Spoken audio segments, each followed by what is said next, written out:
This conference will now be recorded. Hey there, guys, and welcome. Welcome to Hat Backwards.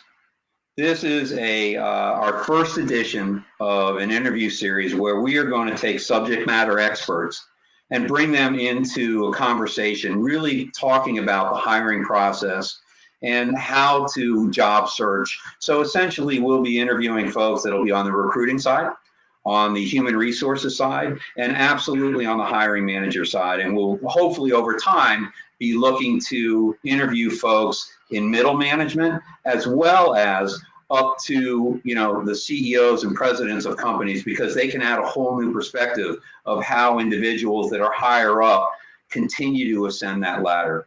So over the next many weeks, we look forward to bringing you incredible content. It'll be a once a week type format. Hopefully we're going to keep it to a half hour. All right, we're going to put it on a timer. And in fact, I'm going to put my timer on right now. And at that point, wanted to talk to you a little bit about the name. So let me hit start. So we got the timer going. And there we go. So the name Hat Backwards. Essentially, growing up as a competitor in a lot of different sports, I always knew that there was a way to, get to that next level of really diving in the muck and getting dirty and really, doing what you need to do to win. And essentially for us and for me growing up, it was always a term called Hat Backwards. So that, you just, I love hats. I always wear hats. You can see this is my alma mater. At some point when I knew the going was getting tough and I knew that I had to be game on, I'd roll up my sleeves, right, which I did, and I turned that hat backwards. And once I get to this spot, I know that I'm going to be ready to get in and really talk about things that are really important. And that's what this is all about. Once I bring the guests on, really want to start to talk about important topics that are going to be important to you.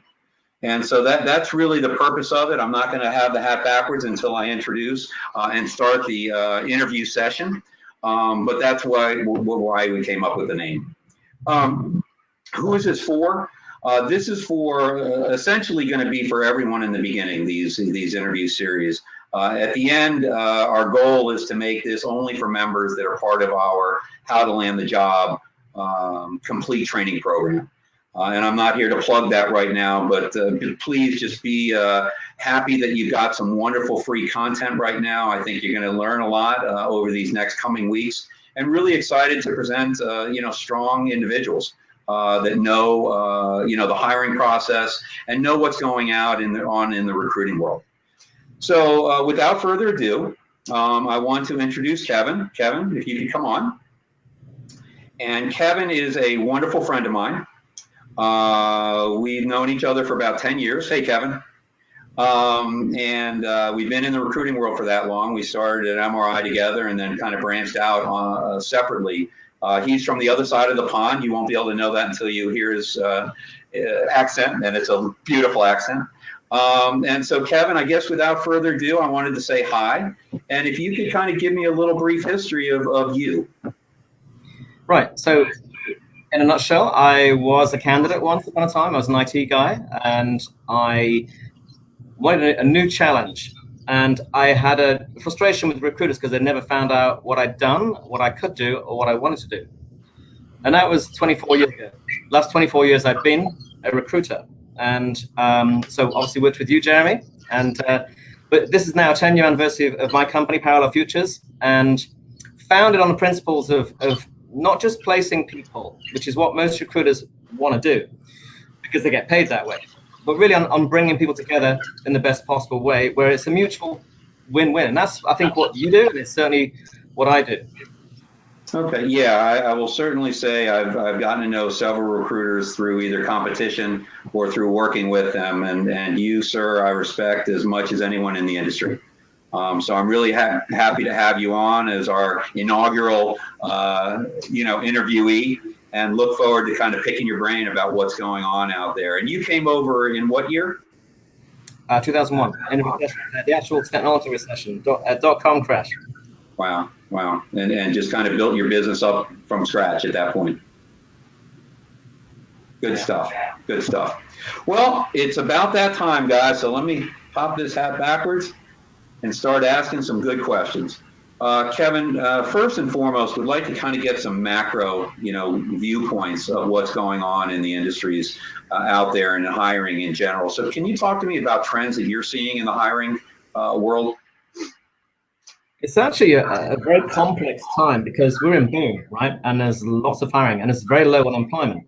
However, there's big changes happening in the workforce, in the workplace, and in the economy, but also in the way that things are done. And technology is the big driver of that. So what we have is a lot of hiring, but then we have a lot of people who are very qualified and experienced who may struggle to find roles. Yeah. And even with the visibility now with LinkedIn and social networks, it still is harder, for people to find the right role and vice versa for companies to find those people. So it's a complex environment. It is candidate driven. It's very competitive. And a lot of people are obviously being proactive in their own job searches. And if you're not being so proactive too, by taking the lead and not just waiting for positions to find you, you're not going to find yourself in the competition. And it's definitely candidate driven right now. Yeah, that's wonderful insight. So I do appreciate it. Talk to me a little bit about the state of recruiting. So we talked about hiring kind of in the macro viewpoint, but recruiting is going through its own dynamics right now. You've got LinkedIn that is making things much more accessible. You've got Indeed and ZipRecruiter and Google for Jobs that are aggregating job boards that make it easy for people to kind of find jobs. So what does all this mean for the recruiting world? Well, again, more information and more methods don't necessarily make it easy because it's still, if you think of a hiring manager, it's overload potentially. And I know a lot of internal talent acquisition people, and I was talking to some today. I mean, clearly that's become what's changed in our side of the business is we have more involvement with internal talent acquisition people, and they have a plethora of resources and tools to get to people, and so it's just more complicated. But I think it's what we see is I think the fundamentals don't change. The fundamentals are to get in front of people and to get yourself noticed and get yourself visible and show that enthusiasm as a candidate. And there's lots of things I look for in candidates in that way. But I think what we see a lot of is, if you boil it down to what does a company want? A company wants, no one likes to interview. I don't think any manager likes to interview. I think the sooner we can get to a win-win situation, the better. Candidates need to show that enthusiasm. Some don't. LinkedIn has made things easier now because as a candidate, you can actually select open to opportunities, which makes you visible to all recruiters that have a premium LinkedIn account. And that's very powerful. So you will get those contacts if they see that your LinkedIn profile is what they might be looking for, and the more help you do. So let me ask you this. I think you talked a little bit about internal acquisition, talent acquisition folks. So I just to make sure that they understand, the audience understands, there's two types of recruiters, guys. There are those that own their own or are part of an executive recruiting firm that are basically asked by companies to recruit for them in a contractual manner. Then you also have internal recruiters that are hired actually by the company and represent only that company and are there sometimes to be helpful with the executive recruiting firms that are out there and sometimes to thwart those firms and to almost be in competition with those firms. And you'll also see that through economic cycles, there are going to be, more people are going to do outsourcing, more companies are going to do outsourcing and get rid of internal folks because they want to reduce their headcount. And then in good times, they're going to increase their headcount, which is going to hurt the external recruiters. So kind of where are we in that cycle right now? I mean, are you seeing that there's more internal competition, or are you seeing that the trend is starting to move the other way? Oh, no, it's still very the internal batteries of talent acquisition. And I call them batteries because sometimes there's a large number of internal talent acquisition people. And that's also a problem because sometimes you can get stuck in the mix.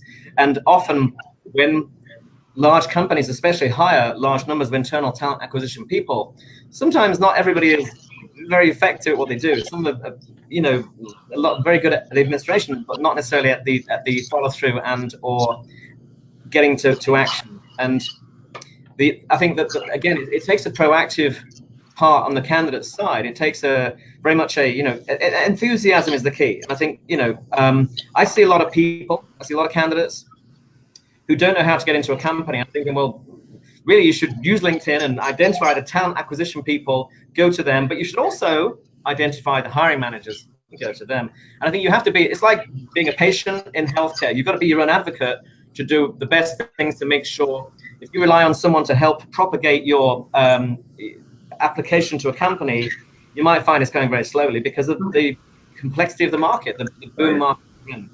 Right. Great insight, and appreciate that. So Kevin, I wanted to kind of pick your brain because, again, I think what you do is great. So let's make this a little more micro now.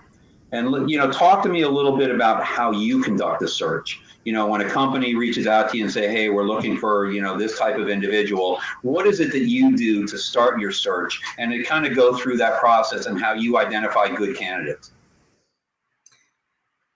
So I also don't just go on searches that we're given. I also, whenever I come across a good candidate, I sometimes take those candidates to market. But that is unusual. Not every recruiter does that. But again, as an individual, you probably want to identify the more proactive recruiters to help you in that way. Well, certainly, there's two main kinds of searches. There'll be those that are in my niche where I have a network already, in which case largely I've got a network. But invariably, I'll always use LinkedIn as well.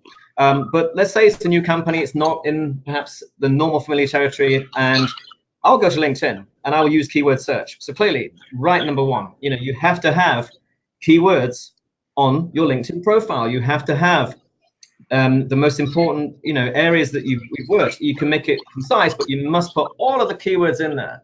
We see it a lot in technology. On the flip side, a lot of people put every keyword they can conceive of. They might even just have looked at a box, of the software package and put it on their resume. But hey, that comes up in a search. So yes, there's the keyword searches. Personally, I don't go for the low-hanging fruit. My market is usually the passive candidates that are head down working. That's the majority of the needs that we find we have. But clearly, if somebody has identified on their LinkedIn profile that they're open to opportunities, of course we're going to hit them up because we know we're going to get instant reaction. That's a relatively new feature I think LinkedIn has put on, right, that we've seen. It is. So it's very powerful for the individual. And so clearly you have to maximize, again, it's marketing yourself. A lot of people, it's amazing how many good sales candidates I come across who don't sell themselves. And I know that, Jeremy, this is something that you teach and coach. But it's like, for me, it's like, why wouldn't you be selling yourself? Because let's face it, this is what you do. I think a lot of companies would expect you to. But let's say, even with that, marketing is implicit with the sales too. It starts with marketing. So what is your profile? Can companies see what your value? Can I see as a recruiter what your potential value would be? So I need to see the experience. I need to see a bit of sharpness. I want to see a bit of passion. I want to see I'm passionate about this, whether it's about the actual subject matter or whether it's something.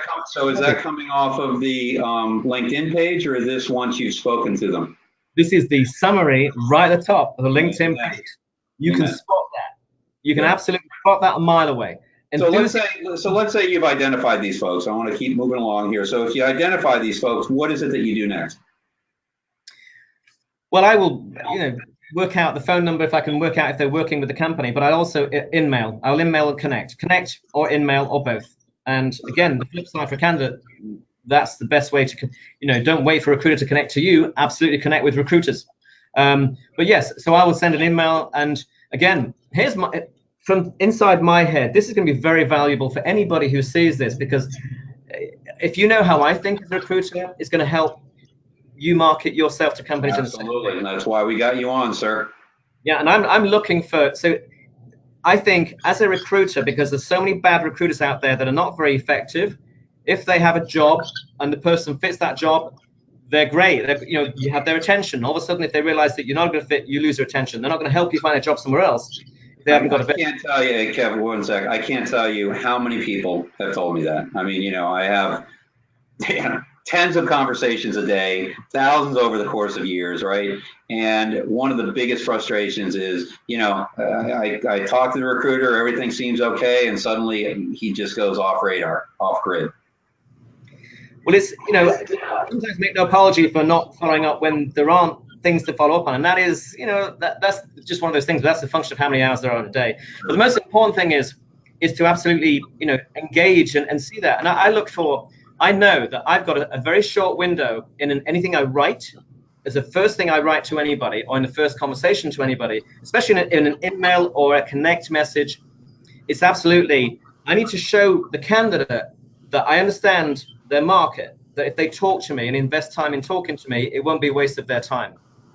Same thing happens to the candidate. The candidate has to show the recruiter that they are serious, that they have an idea of what they want. Even if they're not sure exactly what it might be they're looking for, they need to show that conviction and that commitment and passion and enthusiasm, because these are all the key criteria that any hiring manager wants to see. And so once the candidate then gets back to you and says, "Hey, I do have interest," you then reach out and talk to them over the phone? Okay. Absolutely. And then again, what are you looking for in that? I mean, what sets a great candidate, someone that you're really excited about, versus a fair candidate? And don't just go with what they've done, right? Because again, obviously someone that has a much bigger portfolio certainly should have the upper hand. But what are some of those intangibles that you kind of look for when you're on the phone and trying to see, should I bring this guy to or gal to the company or not? Well, clearly, it's a relationship business that we're in, and we're looking for a relationship in the way that it is communicated. Because here's the one thing: nobody wins unless everybody wins. That means candidate, company, and it's a match, and the recruiter. So the recruiter and the candidate, it is a team. I think sometimes a lot of candidates hold back a bit, and they probably might be for various reasons. They may have had a very bad experience with a very bad recruiter. Happens a lot. I've heard all kinds of horror stories. But ultimately, you have to be open-minded, but you've got to show that desire and commitment and willingness to enter a trusting conversation, in which case you share your values. And the recruiter must want to know. It must be a recruiter, and you're gauging this too. It's a two-way street. The recruiter must have an interest in, what is the most important thing to you? It's not just what have you done, which you have to talk about, but also what could you do, but what do you want to do? And the recruiter has to be able to understand and comprehend, but you've got to help that process. And you've got to help you understand that that you are committed and you have enthusiasm for something. So let me interject one thing to the audience, guys. The reason why I respect Kevin's business and why he's a good recruiter versus others that are not, he mentioned it right there. He's relational. And you're either going to be relational or transactional. And if it's only transactional, you're going to be able to feel that come through the phone very, very quickly. You're going to feel the difference when it's someone that's relational and really wants to get to know you. Those are the people that you should really look to work with in the recruiting world. Would you agree, Kevin? Yep, absolutely. Okay, wonderful. I'll give you an example, because a lot of things that we do just as a function of the people we know, the relationships we have with companies. I've placed people and I've had their spouses come to me, and even outside of my industry that I wouldn't be able to help. I had one recently. I helped the husband of someone I've worked with before. I've placed her on 2 occasions in the past, and her husband is an architect, which is not my industry. But I basically did what he could have done himself, and I went to LinkedIn and I basically identified all recruiters, internal and external recruiters like I am, that are in the space of architecture that might have dealings with companies in Chicago. Again, a city that I don't do a lot of work in per se, but I just basically approached these recruiters and said, I've got a candidate. It's very short and sweet, but I know somebody who I think is very experienced at what he does. I happen to know he's very good at what he does. And as a result of those introductions, he got a job within 2.5 weeks. I mean, it was crazy. It's like, and I think he could have done that himself, right? Because I can tell you as a recruiter, there aren't many people who approach me showing the initiative of wanting to find their own job. There are people who refer to me by friends of theirs. That's great. And there are people who probably find the company, but that's very rare too, because we're not typically an sort of outwardly bound marketing company. We operate in such a niche. But I find it staggering that people don't identify me as a recruiter in the niche they're in, and then as a result, reach out to me through LinkedIn saying, hey, do you recruit in this space? Can I talk to you? Perhaps you can help me. I find it staggering that people aren't as proactive as they could be. Yeah, and by the way, as a hiring manager, that's exactly what I would look for. I want to see proactive initiative without having to be, waiting to have a job come to them. Right. Right, and we share that all the time, and it's great advice. Certainly one of the first components that we talk about in our action plan when we have our clients and customers come on board is really begin that outreach immediately to the recruiting world.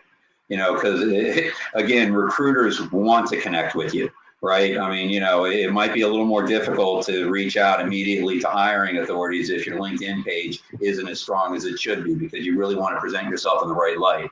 But if you've got a pulse, guys, go to your industry and start reaching out to industry recruiters. And again, I think Kevin, and you tell me, but again, we've got a recruiter package on LinkedIn that allows us to very easily identify pretty much anyone in the world.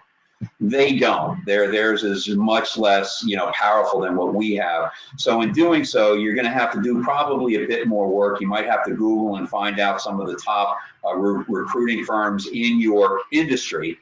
And then from there, you can input that information into LinkedIn and you'll be able to find the folks. But we do have a very strong package, and it's great to hear that you kind of went that extra mile. And that's why I love you, man. I mean, you go the extra mile. So it's good to see. It's also, I think, if people now are looking for a position and their LinkedIn profile hasn't got many connections, that's going to hurt them. I think there's never a better time. It's always, whether you're looking or not, be building up your LinkedIn connections in your space. It's building your profile. It's building your presence in the industry that you're in, because you will need to use that network. And Yep. The more connections you have, the more people you're going to see, even with the most basic LinkedIn search. Right. So I wasn't going to go here, but it looks like we've got a little extra time, so I'm kind of excited about it. Talk to me a little bit about how you prep your candidates for interviews. It's and again, we only have a few minutes because we could probably make this a whole show in and of itself. But having said that, if you can kind of touch upon some of the keys of what you do to really drive home how they need to either prepare or show themselves as a great candidate in the interview process.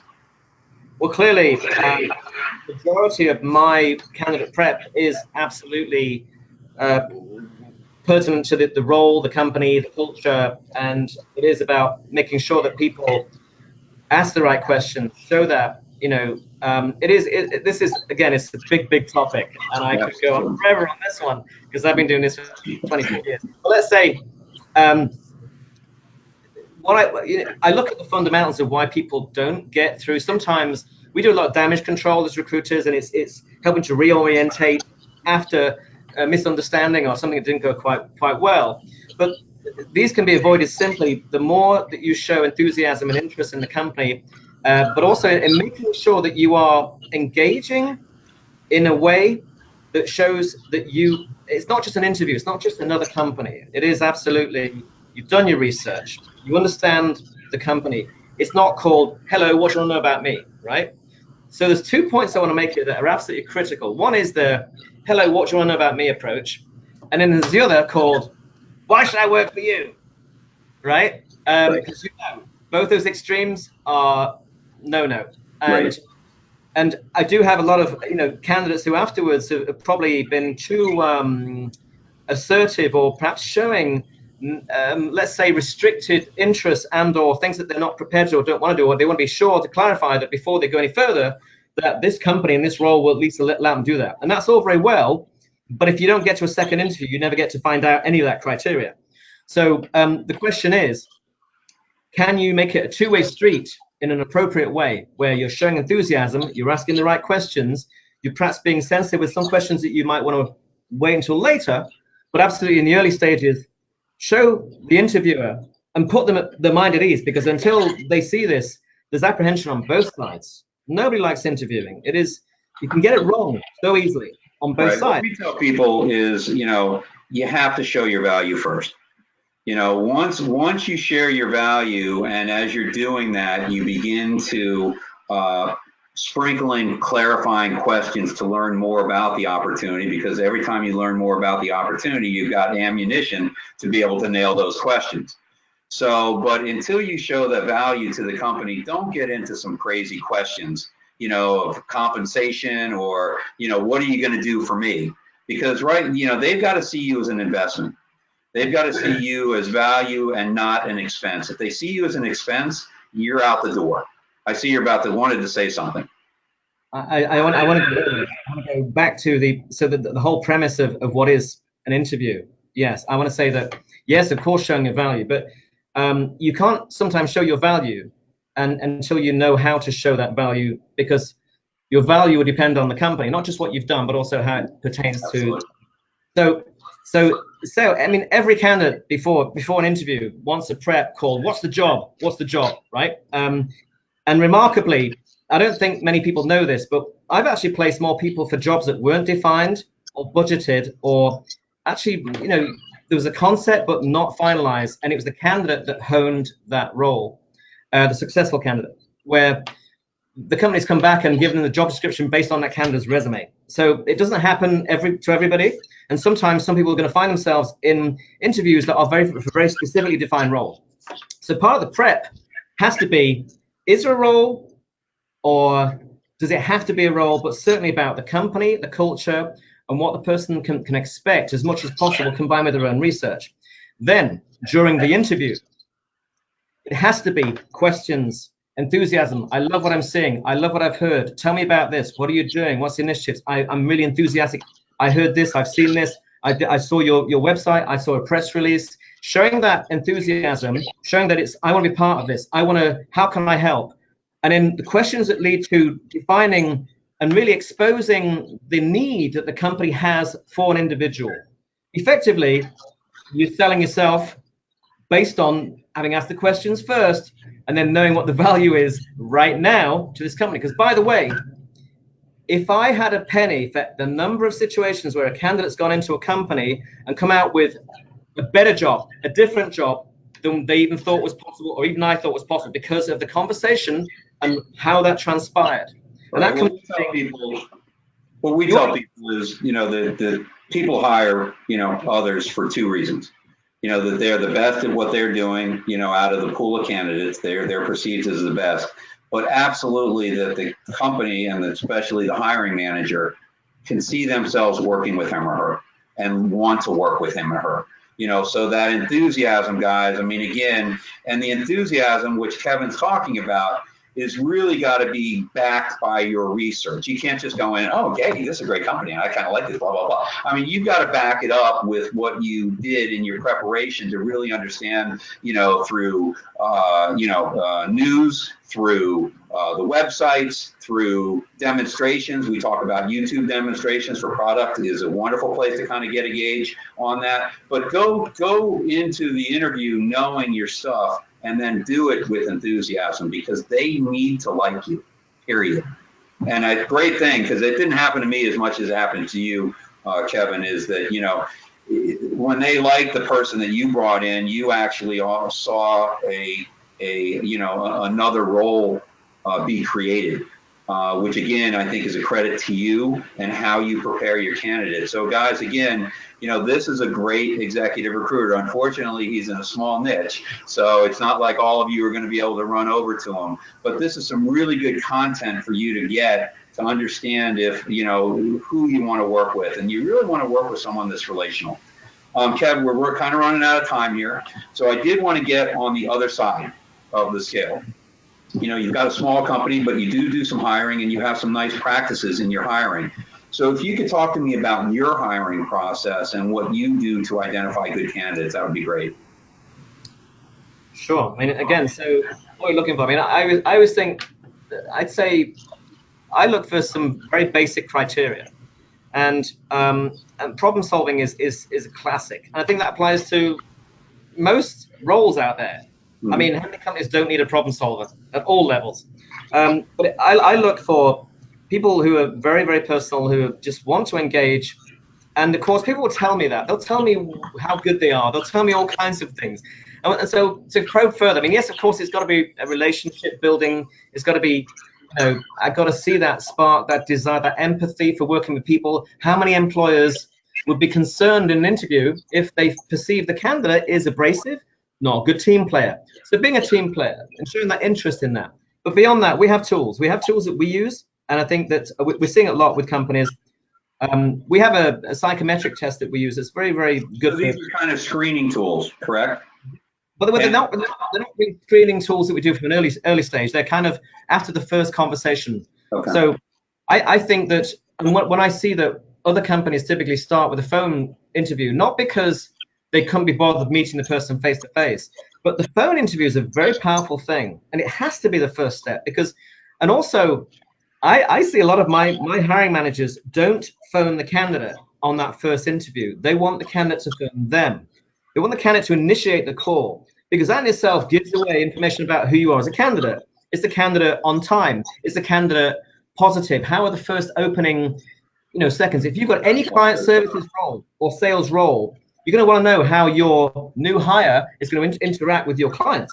Right. And phone interview is not just a time-saving mechanism for a phone screen. It is a valuable exercise. So then, And then your tools that you use are more confirmation tools and separation tools to be able to separate maybe a few candidates. And I think what tests do you use? I think you use a couple different tests. yeah, so we use it's a SPQ test. It's actually a sales call reluctance test, which is based on a psychometric test. It's one of these tests where you answer a bunch of questions. Do you like this? Do you like that? How do you like that on a scale? And it can take anything between like 25 minutes to 45 minutes. But typically, it will give us a very good graph of behavior and attitudes, and which are very, very pertinent to our role. Obviously, desire to help, but also in terms of sales, lead generation. Sort of that desire to make things work, to get things right.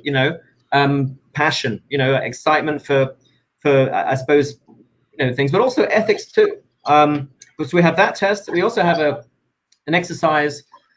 We have used the Wonderlic test, and we do rate that very highly. The Wonderlic test is a timed exercise of 12 minutes, and it's 50 questions that are range from verbal to arithmetic. It's a mental agility test, a timed mental agility. How many questions can you answer right in 12 minutes? And that's a good test for can you think on your feet, which is good for what we need. It's also good for, I think, for anybody who wants to sharpen up their skills. Anybody who takes a test like that, and they will do tests like that in many roles, to have done it before is really good because it's going to, first time you do a test like this, if it counts for a job, you might have nerves. So the more you do these tests, the better, the more you can relax and be yourself. And right. What I want to bring up is, and I appreciate you diving into this, Kevin, but what I want to bring up, guys, is you're not going to be able to prepare for every test. Right. I mean, more and more companies are creating screening tools either before you get into the interview process or afterwards that are going to begin to set you apart from other candidates. And, you just got to go in being yourself and not being nervous. The key is to be yourself and not nervous, because at the end of the day, nerves can really shut you down. And, I would certainly go in, and once you find out what the test is, you go on to Google, you begin to try and understand a little bit more about what they're looking for. Hopefully the hiring manager will give you a little idea about what you're looking for. But at the end of the day, you just go ahead and do it. Just be yourself. And if it works, it works. If it doesn't, it doesn't. But, it's nothing. And they're going to be more and more. I mean, there just are. I mean, it's a great expense right now for companies to hire people that are bad hires, and they have to let them go. And with that, there are more and more companies touting the purposes of having these tests. So you're just going to see more and more of them, and you're not going to be able to do them all. So, just go in, energized, good night's sleep, good belly, you've eaten well, you've rested, and just it is what it is. I mean, any other advice on your end, Kevin, of what to tell people before going into a test like this? I think it's all about it's a people thing. It's as simple as you're going to be looking at a company thinking, do I want to work here? But they're looking at you thinking, how's this person going to be within the team? And it's such an important thing to focus on that. But also, I think of it as in its most basic form. Think of yourself as a consultant going into a company. The company has a problem. They have an empty seat. They need someone right here to join the team. And there's going to be a bit of anxiety on their side too, to make sure they don't get the wrong hire. So it is about asking the questions, show that interest, and basically, you're the problem solver here. Ask the questions. What are they looking for? As much as you can understand from what you know already, but more importantly, from the engagement of what they're looking for in a person that you can draw out by asking the question, saying, What are the people like? Do people mix socially? Oh, do they go out, for lunch together? Great question, because guess what? Every company wants to see that you want to do that. You want to be a good team player. Not someone's going to sit in the corner. And so That's once good. you figure out what people want, you can then say, well, this is what I do. Right. And you're basically solving the problem called, I see what you need, and I think I can be that person. I'd like to be that person. And the only way you can uncover that is by asking questions and engaging in conversation, guys. And we talk about this ad nauseum. So hey, Kevin, it's been great. We're actually a little bit beyond our 30 minutes. So if there's anything you'd like to add, that would be great. But I think it's been incredibly informational. I'm excited that you're our first guest, and look forward to putting this out there. But anything you'd like to add? Well, I'd like to say, first of all, thank you for inviting me. And I'm very excited by what you're doing. I think you really are addressing the most important. You are the only person I know who's doing this, because you're addressing everything. How to really, that starts from the beginning, how to identify companies, how to get out there, but how to make yourself identifiable in the same way. Everything you're doing, I don't see people doing that. I think it should be core nature. It's like how many people work in a role. You think about everything we do in life is selling ourselves. You're catering, you're helping people sell themselves. They need more of that coaching. And I think you're covering all bases. I think I can't think of anything you're not doing right now, but I can certainly help as and when to help and take part in these kind of exercises. Thank you for inviting me on this one. Wow, I'm going to have to pay a little extra for that plug. Well, thank you, Kevin. Hey, I'll let you know, guys, we are done with the interview. So the hat is back on straight. And Kevin, I want to thank you for your time. Oh, take care. And we will see you next week, guys. Take care.